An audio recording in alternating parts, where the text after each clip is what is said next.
آج ہم سب اس جرم عظیم میں مبتلا ہیں کہ اللہ تعالیٰ کے احکام، نبی کریم صلی اللہ علیہ وسلم کے مبارک طریقے ہمارے سامنے سے مٹتے جا رہے ہیں۔ مسلمانوں کے گھروں سے، کاروبار سے، شادیوں سے، غرض یہ کہ زندگی کے ہر شعبے سے آپ صلی اللہ علیہ وسلم کے مبارک و نورانی طریقے ختم ہوتے جا رہے ہیں، اور ہم ان کو دوبارہ زندہ کرنے کے لیے کوئی فکر نہیں کر رہے۔ جہاں ہمارا زور چل سکتا ہے اور جہاں پر زور سے اور جہاں پر پیار و محبت سے بات چل سکتی ہے، وہاں حکمت و نصیحت سے ہم ان احکام کو زندہ کرنے کی فکر نہیں کر رہے۔ یہ ہمارا اجتماعی جرم عظیم ہے، اور جو ہمارے مردوں، عورتوں اور بچوں اور بوڑھوں سب میں عام ہو رہا ہے۔ اجتماعی جو توبہ ہے، اس کے اوپر میں ویڈیو نمبر یہ سمجھ لیجئے 3 ہے، اور استغفار کے اوپر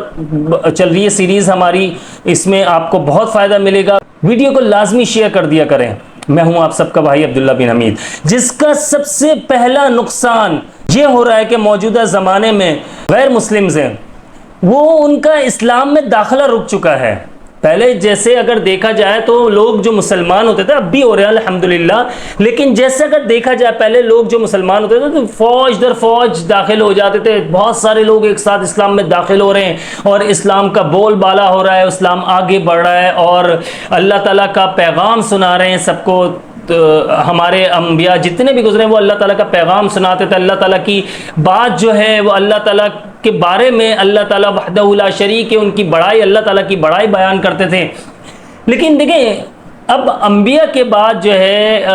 جو ذمہ داری جو ہے یہ صحابہ اکرام پھر ان سے چلتے ہیں، ہمارے اوپر بھی ذمہ داری ہے نا اس کی۔ ہم نے آگے دیکھیں، ہم یہ نہیں کہیں گے کہ میں یہ نہیں کہوں گا کہ آپ جا کر کسی غیر مسلم کو پکڑ کے آپ اسلام میں، دین میں کوئی زبردستی نہیں ہے۔ آپ نے ایسا بن جانا ہے، ویڈیو میں آگے بتاؤں گا، ایسا بن جانا ہے آپ نے کہ لوگ آپ سے متاثر ہو کر آپ کے بات کرنے کا طریقہ، آپ کا لہجہ، آپ کے کپڑے، آپ کا محبت بھرا انداز جو ہے اس سے متاثر ہو کر لوگ اسلام کی طرف آئے۔ خیر، میں یہ بات کر رہا تھا کہ آج اس جرم میں آج مسلمان اجتماعی طور پر مبتلا ہیں۔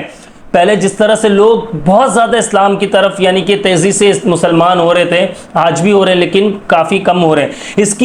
اس کا حل یہ ہے کہ مسلمان اجتماعی طور پر توبہ کریں۔ اور دیکھیں اجتماعی طور پر توبہ کریں کیا چیز ہے یہ میں آپ کو بتاتا ہوں۔ ہمیں یہ چاہیے کہ اجتماعی طور پر اللہ سے معافی مانگیں، جیسے آیت کریمہ کا ختم ہے اور دوسری چیزوں کا بھی ختم ہے، اور بہت ساری چیزیں ہم کرتے ہیں۔ آیت کریمہ کا ختم بہت اچھا ہوتا ہے، آیت کریمہ بھی پڑھنا چاہیے۔ اچھا، اس کے اوپر پھر ویڈیو بناؤں گا انشاءاللہ، ابھی تو یہ سیریز چل رہی ہے۔ بات یہ کہ اسی طرح ہمیں استغفار کے اوپر بھی گھر میں کرنا چاہیے کہ لوگوں سے، اپنے رشتہ داروں سے، اپنے بہن بھائیوں سے آپ سب نے ان کو دعوت دی، گھر میں بلایا بٹھایا، اور پھر آپ نے استغفار جو ہے یہ سب کو پڑھنے کا کہا، اور سب کو تسبیح دے دی، یا جو بھی آپ کے پاس وہ پڑھنے کے لیے دے دیا کہ یار استغفار پڑھو، سب مل کر پڑھیں۔ آپ دیکھیں اس طرح سے گھر میں، آپ کے محلے میں، گھر میں، آپ کے علاقے میں ایک رحمت اللہ کی برسیں گی، اللہ تعالیٰ خوش ہوگا، اور اللہ تعالیٰ جب راضی ہوگا تو آپ یہ سوچ لیجیے آپ کے بگڑے ہوئے سارے کام بن جائیں گے۔ آج سے عہد کریں کہ آپ نے یہ کام کرنا ہے کہ گھر میں جو ہے استغفار کا ایک وہ کروانا ہے کہ کم سے کم بھی 10-15 بندے آ رہے ہیں تو کم سے کم 500-500 مرتبہ، 1000 مرتبہ بھی استغفار پڑھتے ہیں۔ 1 گھنٹہ لگے گا، 1000 مرتبہ بھی پڑھتے ہیں تو سمجھ لیجئے کہ 1 گھنٹے میں سب ختم ہو جائیں گے، استغفار پڑھ لیں گے۔ اور اس کا آپ کو کتنا فائدہ ہوگا اگر آپ اپنے گھروں میں یہ کرتے ہیں، چاہے آپ ہفتے میں کر لیں، چاہے آپ مہینے میں 1 بار کر لیں، لیکن کتنا فائدہ ہوگا آپ سوچ بھی نہیں سکتے۔ ہم اللہ تبارک و تعالیٰ کے احکام وسلم کے نورانی و مبارک طریقے زندگی کے ہر شعبے میں زندہ کریں گے، اور جو گناہ ہے عظیم سرزد ہو چکا اس سے توبہ کریں گے، اور توبہ کے لیے سب سے افضل طریقہ جو ہے آدمی استغفار کرے، اور استغفار کے افضل ترین الفاظ وہ ہیں جو قرآن و سنت میں مذکور ہیں، اور پھر وہ جو صحابہ اکرام رضی اللہ تعالیٰ عنہم اور سلف صالحین رحمت اللہ علیہ سے منقول ہے۔ اس توبہ کی عملی شکل آج سے ہی شروع کر دے کہ دن رات میں ہمیں اپنی دنیاوی ضرورتوں کے لیے جتنے بھی مسلمانوں سے ملنا پڑتا ہے ان کو پورے دین پر عمل کرنے کی دعوت دیں، ان کو آپ استغفار کی دعوت دیں، ان کو نماز کی ترغیب، جو نماز نہیں پڑھ رہا آپ اسے نماز کی فائدے بتائیں، اس کو طریقہ بتائیں، آپ نماز پڑھنے کی اسے دعوت دیں۔ وہ نہیں پڑھ رہا، اس نے سالوں سے نہیں پڑھی ہے، مہینوں سے نہیں پڑھی، سالوں سے نہیں پڑھی ہے، ایک مسلمان ہوتے ہوئے بھی، تب آپ اس کو بولیں کہ بھائی آپ ایک فرض نماز سے تو شروع کرو، فرض پڑھنا تو شروع کرو، آپ کم سے کم آگے آہستہ آہستہ انشاءاللہ سنتوں پر بھی عمل کرنے لگ جاؤ گے، نفل پہ بھی نفل بھی پڑھنے لگ جاؤ گے۔ آپ اس کو استغفار کا بھی استغفار کی بھی دعوت دو، اسے بولو کہ یار استغفار چلتے پھرتے پڑھ لیا کرو،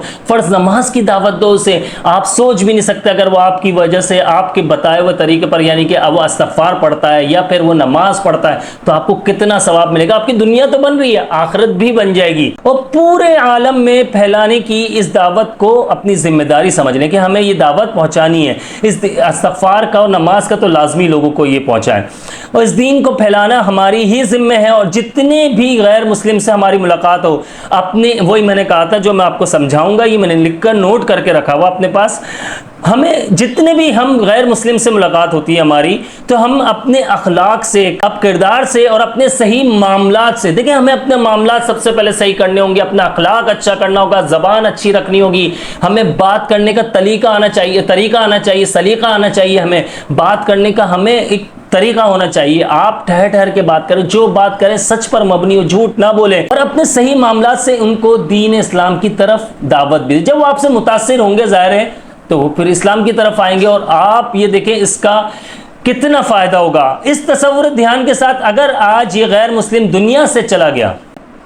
تو موت کے بعد اس کا انجام ہمیشہ ہمیشہ کے لیے بربادی اور رسوائی والا ہوگا۔ اگر یہ میرے ذریعے دینی اسلام میں داخل ہو گیا تو یہ میرے لیے بہت بڑی سعادت ہوگی، اور مسلمان ہو کر دنیا سے گیا تو انشاءاللہ تعالی موت کے بعد ہمیشہ ہمیشہ یہ خوشیوں و مسرتوں میں رہے گا۔ اسی طرح ہماری عورتیں گھروں میں اسلام کی تعلیم بھی کریں، اپنی بچیوں کو، چھوٹی اپنی بیٹیوں کو بٹھا کر اسلام کے بارے میں بتائیں، استغفار کی فضیلت بتائیں، نماز کی دعوت دیں، جیسے کہ حضرت خدیجہ، حضرت عائشہ، حضرت زینب رضی اللہ تعالی عنہن کی سادی اور مبارک زندگیاں تھی، ویسے ہی ہماری ماں اور بہنوں کی بھی بن جائے۔ اللہ تعالی ہماری ماں اور بہنوں کو بھی دین پر عمل کرنے کی توفیق عطا فرمائے۔ اور یہ سیریز ہماری چل رہی ہے، اور دیکھیں استغفار جو ہے نا، یہ اور وصیت لکھنے کا طریقہ یہ بھی بتاؤں گا میں آپ لوگوں کو، انشاءاللہ اس سے بڑا فائدہ ہوگا۔ استغفار جو ہے آپ کی زندگی پوری طرح سے بدل دے گا۔ ہمیں استغفار کا فائدہ کتنا حاصل ہو رہا ہے، یہ سیریز میں ہم چل رہے ہیں، اور آگے انشاءاللہ بہت فائدہ ہوگا۔ ویڈیو میں میرے ساتھ ہی رہیے گا۔ اور اس سے پہلے ہم نے استغفار کی دعائیں پڑھنے سے پہلے اگلی ویڈیوز میں، اس سے پہلے ہم نے انشاءاللہ ان چیزوں کو اچھے سے سمجھ لینا ہے، اور اللہ تعالیٰ سے دعائیں کر لینی ہے، اللہ تعالیٰ سے دعا مانگ لینی ہے ہم نے کہ اے اللہ اس کے پڑھنے سے ہمیں ہدایت عطا فرما۔ یہ دعا مانگنی ہے اپنے، اے اللہ ہمیں اس کے پڑھنے سے ہدایت عطا فرما، ہم کو اور ساری امت کو سچی توبہ کرنے کی توفیق عطا فرما۔ ویڈیو کو یہیں پر ختم کرتے ہیں اور ملتے ہیں آگے اگلی ویڈیو میں انشاءاللہ۔ میں ہوں آپ سب کا بھائی عبداللہ بن حمید۔ السلام علیکم ورحمۃ اللہ۔